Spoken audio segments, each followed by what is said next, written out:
Ladies and gentlemen of the press, as you probably know, we have a J14 situation on our hands. The WDI regime has made it clear that their NPCs are in full effect and are headed toward our beautiful country as we speak. Now there must be no trepidation here, people. We are the United States of America, a force not to be reckoned with. We will be shipping several honest Johns to your hometowns. We are arming the priest, and the Air Force will be patrolling your neighborhoods with ding-dongs. You are in good hands. Are you confused? So am I. Welcome to the world of Nukespeak, the world of domestication and bureaucratization in these beautiful United States. Today I want to talk about three things. Number one, Kenneth Burke's deterministic screens. Number two, domestication.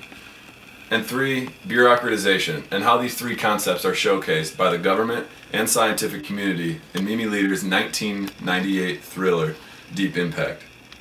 Also, we'll observe a time in the film where these deterministic screens are rejected completely.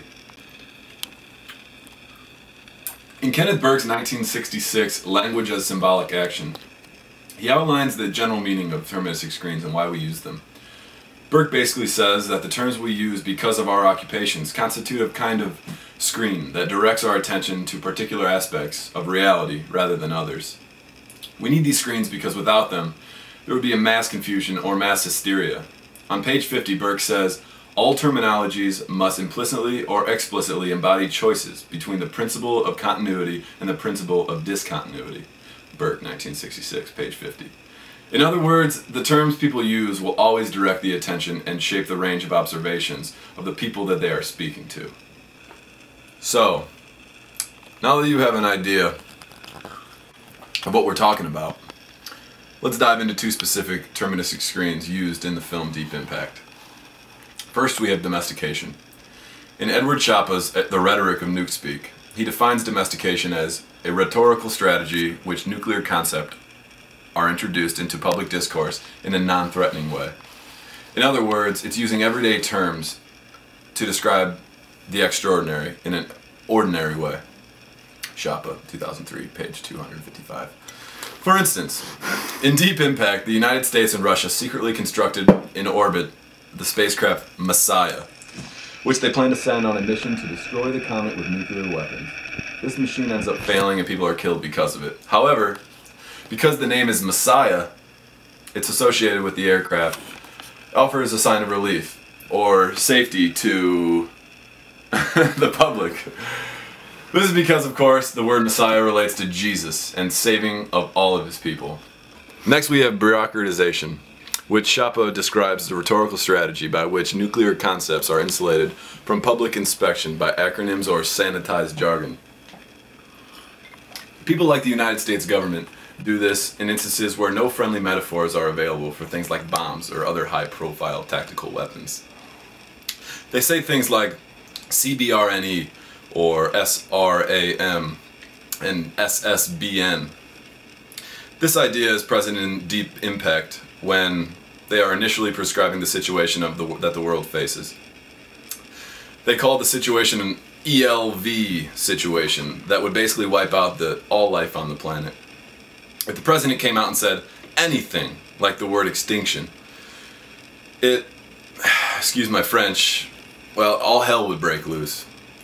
Henry Jacobi said it best in this piece, Bureaucratization of the World, when he said, every bureaucracy tries to increase the advantage of its professional administrators by keeping secrets and expertise and its intentions. The tendency of bureaucratic administration is to exclude the public. Jacobi, 1973. Page 149. Now, things aren't always black and white. Sometimes both of these deterministic screens are failed to be applied completely. For instance, when a politician speaks the absolute truth because he knows or she knows that they will not win the election, Ralph Nader. Or a meteor, like in Deep Impact, that has just demolished the entire country. The president gives a speech toward the end of the movie that he has no metaphors, no acronyms or sanitized jargon, just true American patriotism. He says, we watched as the bomb shattered the second comet into 1,000,000 pieces, and the rock that burned harmlessly in our atmosphere and lit up the sky for an hour. Still, we were left with the devastation of the first. The waters reached as far inland as Ohio and the Tennessee valleys. It washed away farms and towns, forests and skyscrapers. But the waters receded. Cities fall, but they are rebuilt. And heroes die, but they are remembered. We honor them with every brick we lay, with every field we sow, with every child we comfort, and then teach to rejoice in what we have been regiven, our planet, our home. So now let us begin. That's what the president says. Basically, he uses no catchy metaphors, and he uses no, like I said earlier, he uses no sanitized jargon. He says what happened, why it happened, and what we're going to do now. So all in all, I hope you've learned more about domestication and bureaucratization in both film and actual government. We've concluded that without these deterministic screens, there would be no division between those in power and those who follow.